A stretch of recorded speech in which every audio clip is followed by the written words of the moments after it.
Good afternoon, ladies and gentlemen. My name is Sarah Nicholson here, and I am here to talk to you guys about, career and education options. No doubt you guys are in year 12, so I'm sure that's something that you started to think about, maybe get a little bit nervous about, but I'm here to, just run you through a few options and make the decision a little bit less daunting. So if you have any questions during the presentation, please let me know. So firstly, just out of curiosity, hands up who here knows exactly what they want to do when they leave school. All right, there's a few of you. But like majority of you, I was in the same boat. I was in year 12 and had no idea what I wanted to do after I finished.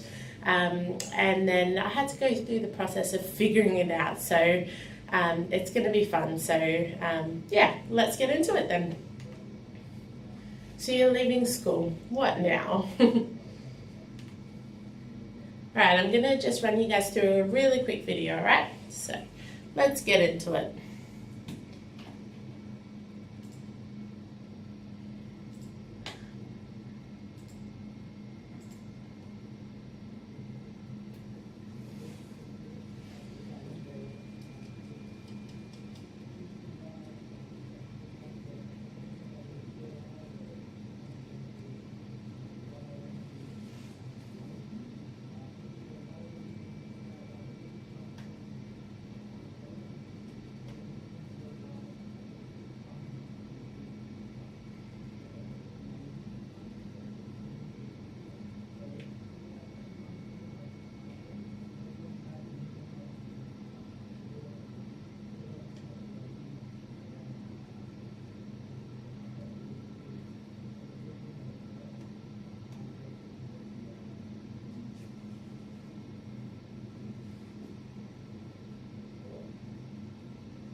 Brilliant. So as you can see, I guess that video just went through some aspects that you might want to think of when choosing to pursue a career or a particular industry.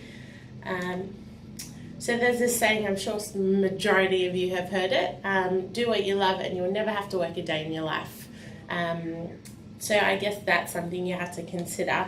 The first step as well when trying to consider what to pursue is what do you enjoy doing? So things you might ask yourself is, what subjects do I like at school?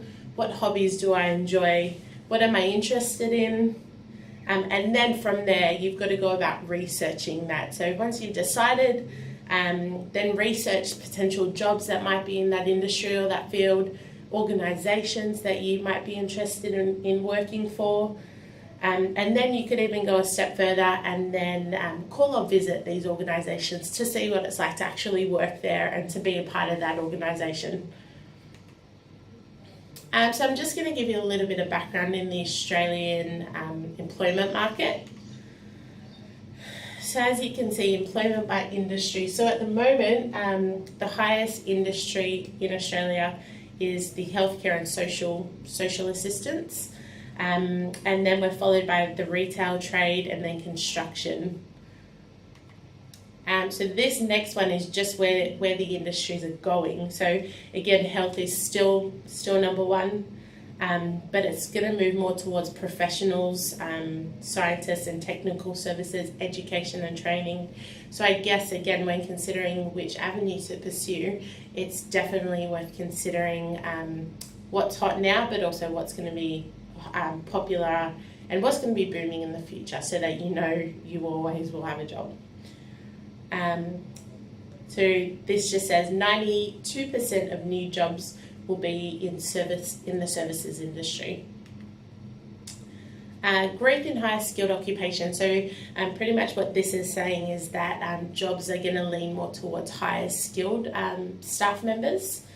So 64% of jobs are high skilled, which is a degree or higher.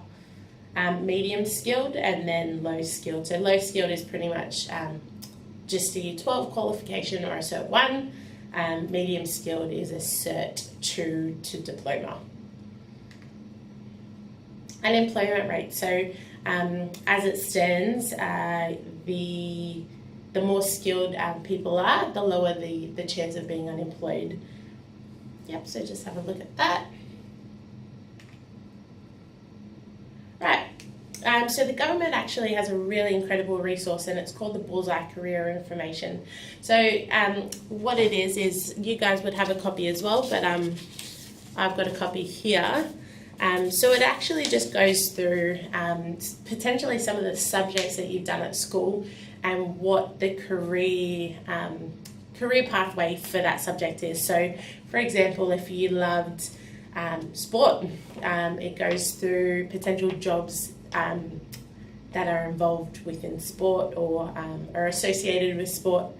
So I've got two examples here. So the first one is community services. So as you can see, it's actually got the different levels. So level 1, level 2, and then level 3 and 4.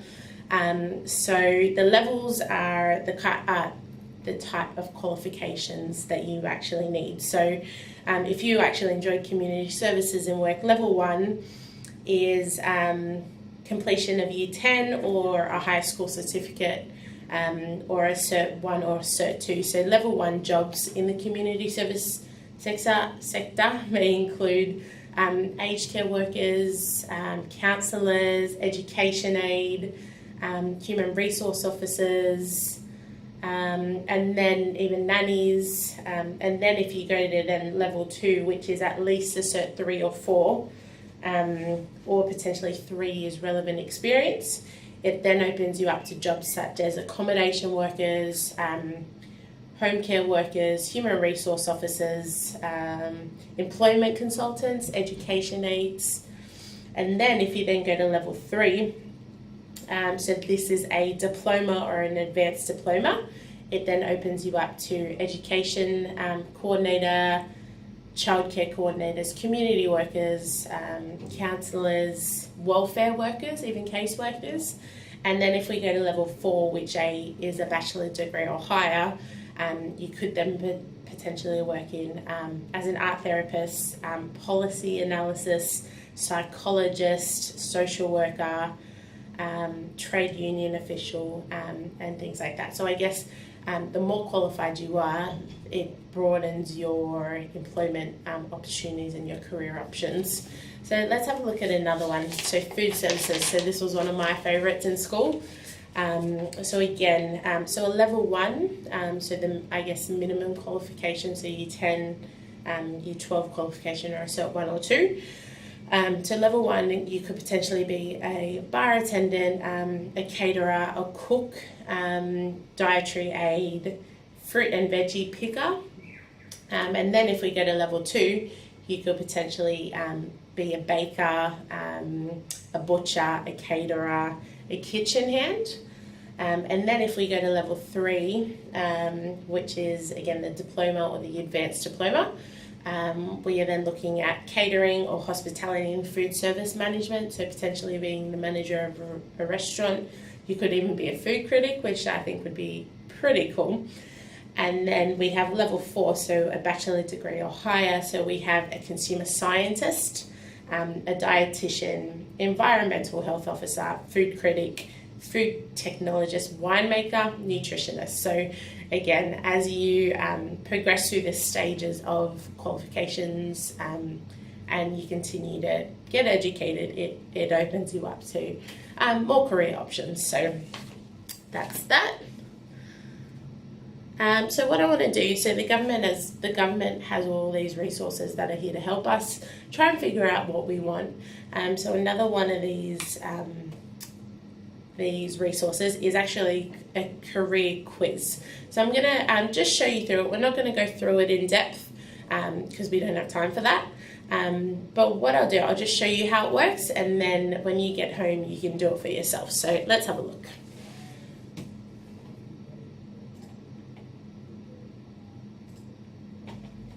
So what it is pretty much, it's a series of questions about you and what you like to do for fun and what you would love to do as a career or as a job. And so you've just got to go through and select one out of each line. So let's go through and do that. we'll just get them really quickly, and then you hit next.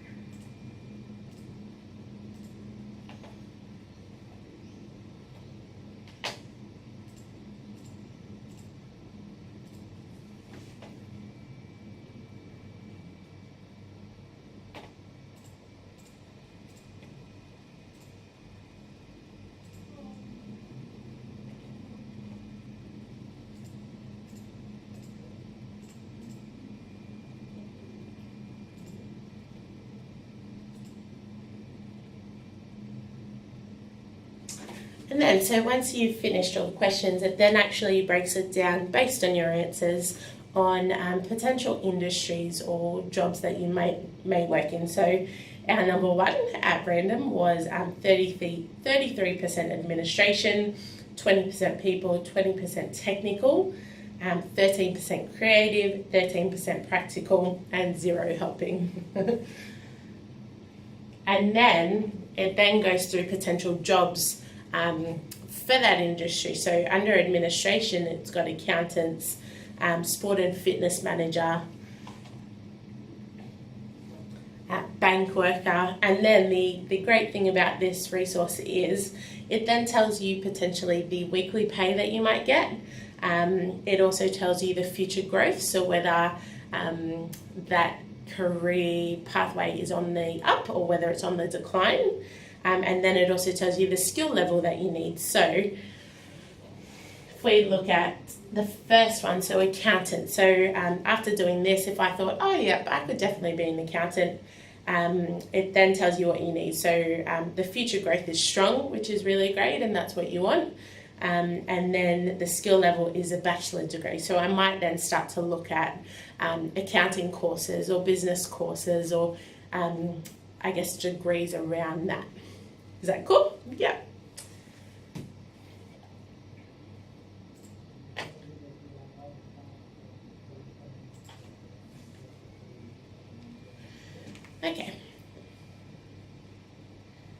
Okay, so after you have kind of got an idea of what you want to do, you figured it out a little bit, then you need to figure out how to pursue it. So that resource I just showed you is great because it tells you the minimum qualification that you need. But I guess things to consider are what is the minimum qualification to work in that industry or in that job? Because if it says a bachelor degree, it's not worth just getting a diploma if the bachelor degree is the minimum. What kind of job you want to do. Do you want to one day be the best and do you want to be the top of that industry or that company? Or are you happy just, I guess, reporting to someone or just happy in one position? Because that can affect your decision as well as to whether you go for the degree straight away or whether you do a master's or whether you do a diploma or something lower. And also, is experience required? That's something else to consider. A lot of the trades, you actually need hands-on experience while studying, so that's also something to consider. So this is just, I guess, a snapshot of the potential pathway that you can take. So we've got school and then Year 12, and then you can either go apprenticeship, traineeship, certificate, so a Cert 1 to Cert 4, a diploma, a bachelor degree, or you can go straight into a career. But these are some of the pathways that you can take. So let's just go through some education options now. So if you decide, yep, I definitely want to get educated and then pursue a career, these are some of the things you might consider. So university, so at university you can obtain a bachelor's degree or higher. We then have TAFE or private colleges, which you can obtain a diploma. You could even, or an advanced diploma or some certificates. Or you could even do a bridging course. So what a bridging course is if for some reason you don't get the marks to get into uni, that's okay. Or even if you're just trying to figure out what to do, a bridging course is a course that you can start at, you can finish, and then some of them subjects are then credited towards another course. So if you then wanted to go to uni, some of the subjects that you've just done would go towards that bachelor's degree that you're now doing. So Yep. And then something else to consider is a traineeship or apprenticeship. So they're really great because they're really hands-on. You get the hands-on experience while also studying. So you might have the opportunity to attend TAFE once a week or maybe twice a week. And so that's the education component. While the other 4 days you're doing hands-on, you're learning how to get the job done. And actually how to do the job. So some of the benefits of a traineeship or a apprenticeship is you earn while you learn, so you actually get paid to do it, which is a bonus. You get hands-on experience and you get a qualification upon completion. So we'll move on to the next one. So again, another, pathway structure that you can look at. So if you're just trying to figure it out, or again, you don't get the marks, you could go to TAFE, so you could get a Cert 1 or 2. Sometimes you can even do that while you're at school. And then you could then look to do a diploma or an advanced diploma, and then you can move into a bachelor's degree, and then finish with getting a full-time job and actually pursuing the career that you're after. So just some tips on how to get a job. So some of you might actually say, I'm not interested in pursuing study, or I'd rather work for a year and then start studying, or I'd like to even work while I study and while I get educated. So some of the things to consider. So work gives you experience, it gives you soft skills, it gives you references, it gives you contacts, and then engagement in the job market. So actually having a job is a really great experience, and it helps you learn for that future full-time role, or the future career that you're going to pursue. So volunteering can be a really great step in starting and getting into the workforce, because again, you learn all the skills that paid staff do. From there, you could then potentially look to get a part-time job or a casual job. Even while you're at uni, they're really great to have, and really great experience as well. What I would suggest is try and get a part-time job or a casual job in the actual industry that you're studying in. So for example, if you're studying law, why not try and get a casual job or a part-time job at a law firm, so that you're around it, you're amongst it, and you're learning from people that are where you want to be. So then from there, you then look for an entry-level job, so a graduate role, or even just an admin job. There are many entry-level jobs that you could look to get into, and then that again then builds on the experience that you already have. And then from there, you could look to get the dream job. So don't think that you're going to get the dream job straight away. It does take time, so be willing to put time into it. Relevant experience will open up doors to new opportunities. So resume writing. So just some basic tips for resume writing. So if you are looking to get a job, so match every application to the specific job. So don't just have a generic resume that you just apply for every job with. Make sure you match it to the job that you're applying for. Make sure it looks and sounds professional. Write to the job requirements, so make sure where it's got the key criteria that they're looking for, make sure you address them in your resume or even in your cover letter. And then spelling and punctuality, that's a really big one. I once heard an employer say the first thing they do when they get job applications and job resumes is chuck out all the ones that have spelling or grammar issues. So make sure you've read it. Make sure you could even get it proofread by someone close to you, a friend maybe, but just make sure it is as professional as possible. Make sure you do your research. So don't be afraid to use the internet, use the library, speak to people. Just make sure you do as much research as possible. So just a really quick example. So this is me, 17-year-old Sarah. So as I was in school and I was your age, I had no idea what I wanted to do with my life. And obviously that's a pressure. Some of you may actually feel a lot of pressure by that. But all I knew is, 1, I love sport. 2, I did want to go to university.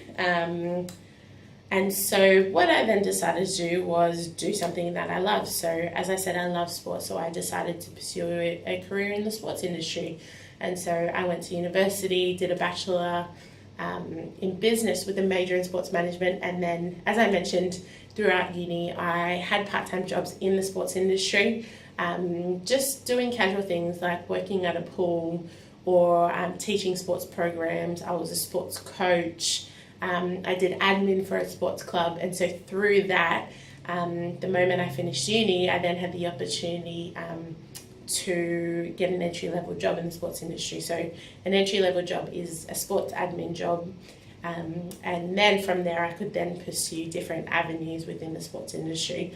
But for me, I was really glad that I got my degree straight up, because I didn't have to go back and qualify myself. I already had it, but from here on I now am taking up different courses to help better upskill myself. So yeah, that's just one example of I guess the different pathways and avenues you can take. Does anyone have any questions? No? Alright, amazing. Thank you so much for having me. I really appreciate it, and I really hope that you got something out of today. Thanks.